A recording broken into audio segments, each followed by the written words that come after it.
Seguí estudiando hasta que acabé COU, algunas veces pues a duras penas, me costaba sacar los cursos en una ocasión, pero sí que, bueno, pues luego ya me tenía que dedicar en el verano fundamentalmente a entrenar y solamente a entrenar.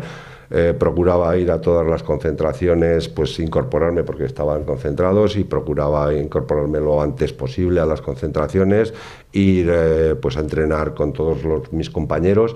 Pero la verdad es que era pues realmente difícil compaginar en ese momento cualquier trabajo. Bueno, de hecho, Herminio Menéndez, que tú lo conoces, pues tuvo que dejar la empresa donde estaba trabajando, pues todo el mundo a lo mejor no había empezado a trabajar, había terminado de estudiar, estaba en un impasse ahí, y bueno, pues éramos unos locos, o sea, directamente. O sea, el deporte es una cosa que, o concretamente diría aún más, este deporte es una cosa que te envenena, o sea, pues te gusta y bueno, pues cometes locuras. También cometes otras locuras en otros aspectos de la vida en esa edad. Por supuesto que sí, pero vamos a remontarnos un poco más, porque la medalla es un hecho que evidentemente ahí está, ¿no? Pero es algo que puede ser secundario, porque a mí lo que me interesa fundamentalmente para los más jóvenes que nos están escuchando, los que están aquí presentes en el auditorio, es como un chaval se aficiona a la piragua.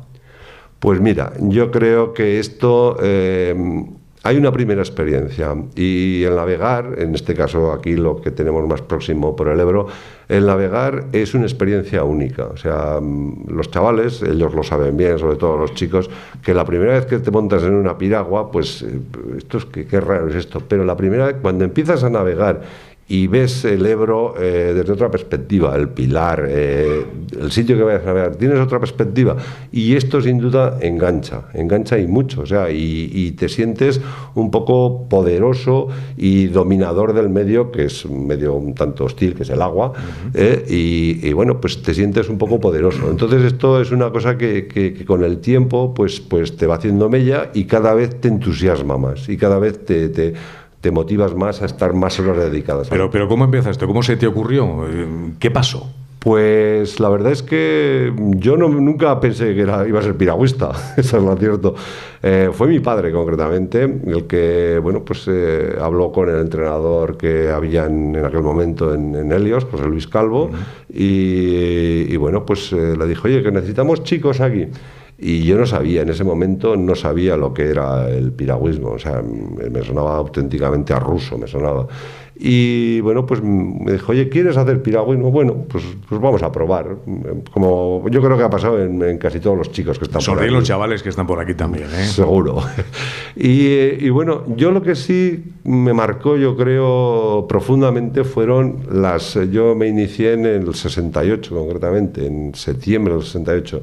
Recuerdas que los Juegos Olímpicos de México fueron en octubre, que por el clima y tal. Entonces yo vi las regatas de K4, concretamente, vi en blanco y negro, por supuesto.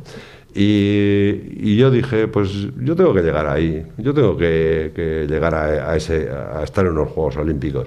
Naturalmente no tenía ni idea lo que tenía que sufrir, lo que tenía que pasar, ¿no?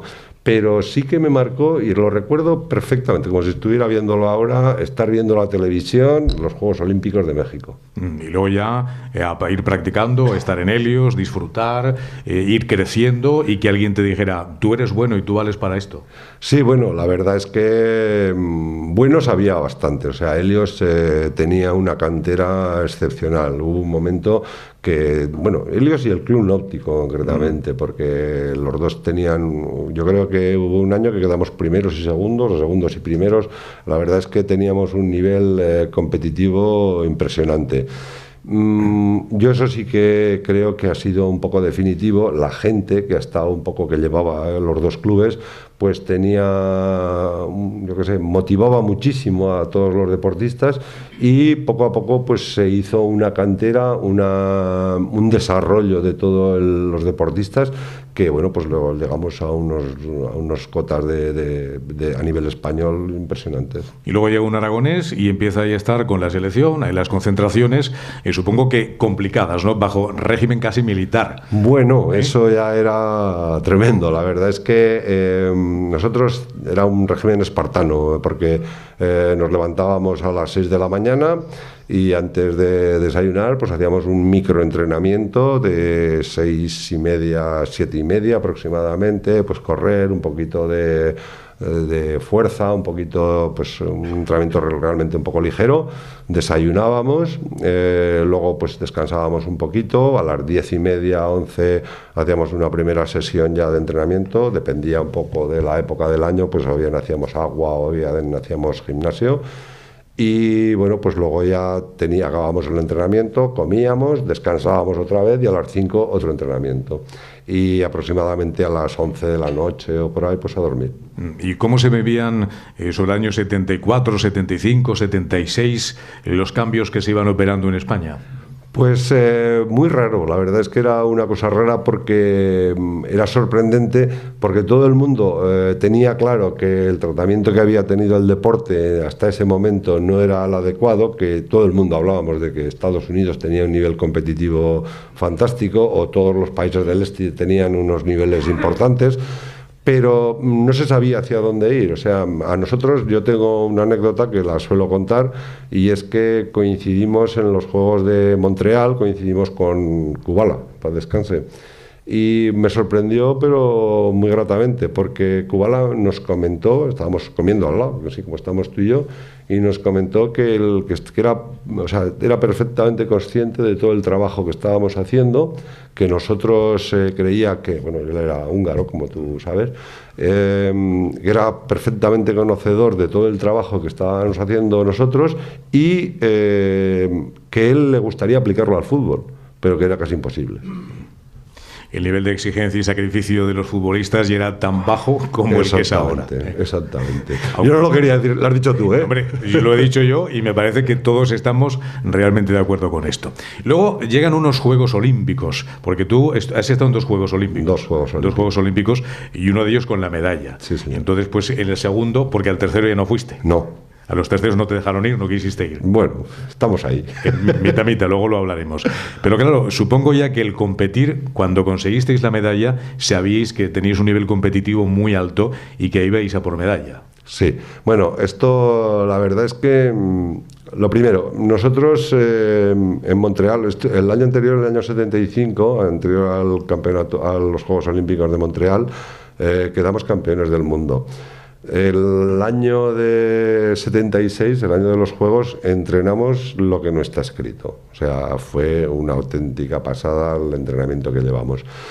Pero, bueno, la verdad es que nosotros estuvimos en una competición en Nottingham, previa a los Juegos Olímpicos, quedamos mal, quedamos quintos, pero cuando llegamos a los Juegos Olímpicos de Montreal, nuestros directos rivales eran los rusos, la Unión Soviética en aquella época, y bueno, hasta ellos nos daban como ganadores.